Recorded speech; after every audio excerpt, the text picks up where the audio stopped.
गौतम आपके पास आ रहा हूं, लेकिन आचार्य प्रमोद आ रहा हूं अजय गौतम जी, मुझे 1 मिनट दे दीजिए, आपके पास आऊंगा, पूरा समय दूंगा। आचार्य प्रमोद कृष्णम, जो भाव है, जो कहना आचार्य प्रेम शुक्ला बीफ बैन तो है, लेकिन उसके बावजूद सरेआम केरल में गाय काटी गई, ये सारी चीजें, अब ये पूरा मीट बैन हो गया, तो वो वाली इच्छा कैसे पूरी होगी फिर? वो एक उदाहरण है हमारे सामने, बीफ बैन। देखिए, प्रेम शुक्ला जी का कर्तव्य भी है, दायित्व भी है और धर्म भी है और फर्ज भी है कि गांधी परिवार पे हर बात के लिए हमला करना और उन्हें दोषी ठहराना। मेरा विषय ये नहीं है, मेरी तो प्रार्थना थी प्रेम शुक्ला जी आपकी सरकार, क्योंकि हिंदुओं के हिंदू जनमानस की भावनाओं का सम्मान करना आपका दायित्व बनता है, आपका कर्तव्य बनता है, क्योंकि you are only party in this country जो आप कहते हैं कि साहब हम हिंदुओं के साथ खड़े हैं। तो हिंदुओं की जनमानस, हिंदू जनमानस की भावनाओं का सम्मान करिए। अब अगर आप मेरी प्रार्थना को ठुकराते हैं तो मैं आपसे कहना चाहता हूं कि एक ये तर्ज तगाफुल है वो तुझको मुबारक, ये तर्ज तगाफुल है वो तुझको मुबारक, एक अर्ज तमन्ना है वो हम करते रहेंगे। हम प्रार्थना कर रहे हैं, आप बैन करिएगा। दूसरा सवाल यह है कि इन्होंने कहा सॉफ्ट हिंदुत्व की तरफ आचार्य प्रमोद कृष्णम जा रहे हैं। मेरे भाई ने कहा भाई हिंदुत्व कट्टर होता ही नहीं है, हिंदुत्व तो सॉफ्ट होता है।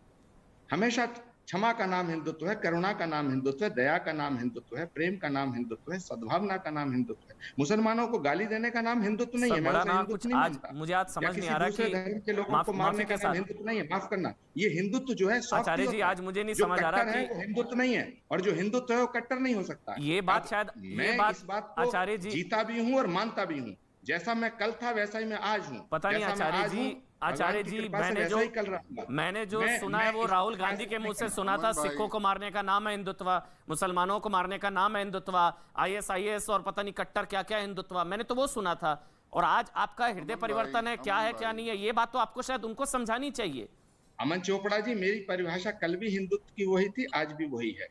प्रेम सद्भावना का नाम हिंदुत्व है, जिसमें जिस इंसान को हिंदुत्व के अंदर अगर घृणा दिखती है, नफरत दिखती है, कट्टरता दिखती है, तो मुझे लगता है कहीं भ्रांति है। और अगर कोई हिंदू ये कहता है, कोई हिंदू कहता है कि मैं कट्टर हूं, तो मैं उसे हिंदू मानने को तैयार नहीं, क्योंकि मैं हिंदुओं को सद्भावना के रूप में देखता हूं। हमारा सनातन धर्म चींटी को मारने की अनुमति नहीं देता। हमारा सनातन धर्म किसी की दिल को दुखाने की अनुमति नहीं देता। आचार्य जी, तो हम किसी के घर को कैसे जला सकते हैं? लिंचिंग अगर जो ये लोग कर रहे हैं वो हिंदू धर्म, आचार्य जी, अगर हिंदुत्व की लिंचिंग की कोशिश किसी ने सबसे ज्यादा की तो आपके परम आदरणीय राहुल गांधी जी ने की। उनको आपको बताना चाहिए। बताइए अगर मैं गलत हूं। मेरे पास कोट अनकोट मुझे याद है, उन्होंने कहा सिखों को मारने का नाम है हिंदुत्व, मुसलमानों को मारने का नाम है हिंदुत्व, बोको हरम हिंदुत्व। ये तो सब कांग्रेस पार्टी के एक से एक नेता, या तो आपका मोह भंग हुआ, मुझे नहीं पता। आज आप बहुत बदले बदले से नजर आ रहे हैं सर। आप राहुल गांधी क्या गलत थे हिंदुत्व को लेकर? उन्होंने कहा था, बताइए अगर मैं गलत हूं। हिंदुत्व की लिंचिंग का प्रयास सबसे ज्यादा वहां से हुआ सर। आचार्य जी, जो बात मैं कह रहा हूं उसे आप कांग्रेस की बात मानने को तैयार नहीं है। जो बात मैं नहीं कह रहा हूं उसे आप कांग्रेस की बात मान रहे हैं। आप कह दीजिए उन्होंने गलत कहा, मैं आपके साथ खड़ा हूं। आप कह दीजिए राहुल गांधी ने गलत कहा, मैं आपके साथ हूं सर।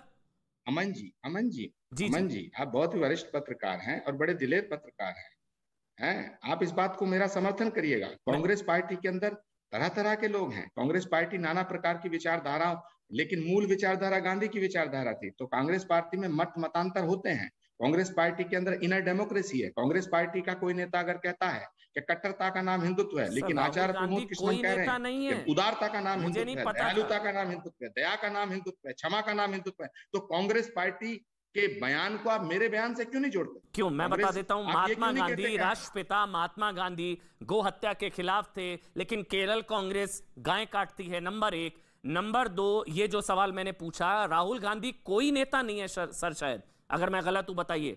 राहुल गांधी कोई नेता नहीं है कि कोई नेता ऐसा कुछ कहता है। राहुल गांधी कोई नेता है क्या? मैं अमन जी बताना चाहता हूं, राहुल जी बहुत आदरणीय है, लेकिन कांग्रेस के भूतपूर्व अध्यक्ष हैं। राहुल गांधी हमारे सांसद हैं इस समय, लेकिन कांग्रेस पार्टी के अध्यक्ष इस समय सोनिया गांधी जी हैं। कांग्रेस के अंदर विभिन्न विचारधाराओं के लोग रहते हैं, विभिन्न मतों के लोग रहते हैं, जो गांधी की विचारधारा से प्रेरित होकर के एक साथ खड़े हैं। तो मैं ये कहना चाहता हूं, अगर कोई व्यक्ति कहता है कि कट्टरता का नाम हिंदुत्व है, उसको आप कांग्रेस की बात मान रहे हैं। और आचार्य प्रमोद कृष्णम कह रहे हैं कि उदारता का नाम हिंदुत्व है। मेरी बात को कांग्रेस की बात क्यों नहीं मान रहे? मैं बता देता हूं, मैं राहुल गांधी की बात कांग्रेस की बात नहीं है, मतलब चलिए बात खत्म होगी, डिबेट यहीं पे खत्म होगी। राहुल गांधी कुछ कह रहे हैं तो वो कांग्रेस का पक्ष नहीं है, आचार्य प्रमोद कृष्णम जो कह रहे हैं वो कांग्रेस का पक्ष है। ठीक है सर, राहुल गांधी वो उनका अनुभव होगा। राहुल गांधी जी की बात पर सवाल आप राहुल जी करिए, मैं अपनी बात कह रहा हूँ, मुझे हक है। ठीक है, भारत में हिंदू जनमानस की भावनाओं का सम्मान करते हुए भाई 10 सेकंड देंगे या नहीं? आ रहा हूं डॉक्टर रिजवान अहमद, एक मिनट रुकिए। अजय गौतम पहले, उसके बाद डॉक्टर रिजवान अहमद। एक मिनट दीजिए, पहले अजय गौतम, उसके बाद डॉक्टर रिजवान अहमद। और मैं अजय गौतम पे मांग नहीं कर रहा, आपके चैनल पे मांग कर रहा हूं। चलिए ठीक है, नवरात्र में देखिए हमारे यहाँ तीर्थ क्षेत्र होते हैं देश में। जी जी, पूरे देश में। अजय गौतम बोलिए, उसके बाद डॉक्टर रिजवान अहमद।